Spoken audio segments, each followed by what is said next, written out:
যে ভারতবর্ষের প্রায় 17টা রাজ্যে আপনারা কারণ সমর্থন বা নিজেরা সরকার করছেন, সেই 17টা রাজ্য সরকারে আপনাদের কেন মনে পড়ল না যে মহিলাদের লক্ষ্মীর ভান্ডার করতে হবে? মমতা বন্দ্যোপাধ্যায় লক্ষ্মীর ভান্ডার করেছেন, আর আপনাদের 17টা রাজ্যের মুখ্যমন্ত্রী তো কই করেনি।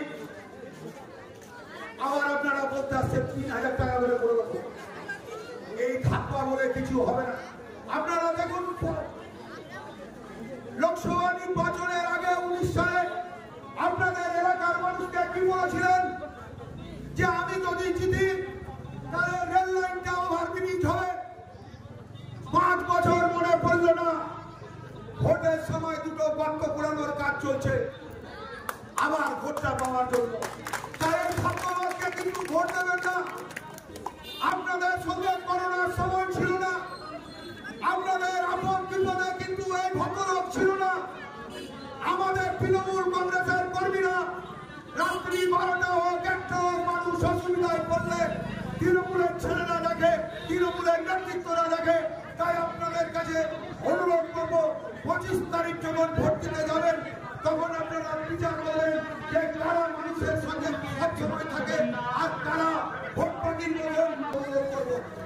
আবার তিনি আসবেন, তিনি ভোট চাইতে আসবেন, বলবেন আবার আমি অনেক কিছু করে নেবো। আপনারা শুধু বলবেন যে 5 বছরে আপনি মন্ত্রীও ছিলেন, কি করেছেন সেটা কিন্তু উত্তর দেবেন। আর একটা গাড়িয়ে মাত্র বেরোলো যে দলটা 34 বছর ক্ষমতায় ছিল। আপনারা দেখুন একটু ভদ্রতা পর্যন্ত তারা জানেনি। কি ভোট খুঁজতে আসবেন তাদেরকে বলবেন না যে আপনারা মেহনতি মানুষ, গরিব মানুষ, খেটে খাওয়া মানুষের নাম করে 34 বছর ক্ষমতায় ছিলেন। আপনাদের তো কই গরিব মানুষ কি করে স্বাস্থ্য পরিষেবা পাবে? 34 বছরের কংগ্রেসের মনে পড়েনি স্বাস্থ্য সাথীর কার্ডের কথা। আপনারা বলবেন না যে পড়াগুলো গর্ভবতী মারবে, গাড়ি ঢুকতো না, ঢুলিতে করে হসপিটালে পৌঁছাতে হতো।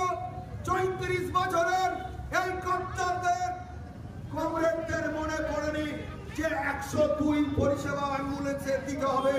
গর্ভবতী মাকে ঘরের থেকে নিয়ে গেলে হসপিটাল থেকে আবার বাড়িতে পৌঁছে দেওয়া, এটা 34 বছরের কংগ্রেসদের মনে পড়েনি। 34 বছরের কংগ্রেস খেটে খাওয়া মানুষের কথা বলেছেন, অথচ একটা গরিব মানুষের ছেলে মেয়ে স্কুলে যাবে কি করে? একটা সাইকেলের প্রয়োজন 34 বছরের আমাদের মনে পড়েনি। 34 বছরের খেটে খাওয়া মেহনতি মানুষের কথা বলে যারা ভোট দিয়েছেন, একটা গরিব মানুষের মেয়ের বিয়ে কি করে দিতে হবে? মমতা বন্দ্যোপাধ্যায় রূপশ্রী এবং কন্যাশ্রীর মাধ্যমে 25,000 টাকা পৌঁছে দিচ্ছেন। ওই 34 বছরের কংগ্রেসদের তো মনে পড়েনি। এগুলো আপনারা কোশ্চেন করবেন না। তাই আপনাদের কাছে অনুরোধ করবো, আরো অনেক কথা আছে। 25 তারিখ যখন ভোট দিতে যাবেন তখন একদিকে আপনারা ভাববেন 34 বছরের কি উন্নয়ন ছিল, আর 11 সাল থেকে 24 সাল কি উন্নয়ন হয়েছে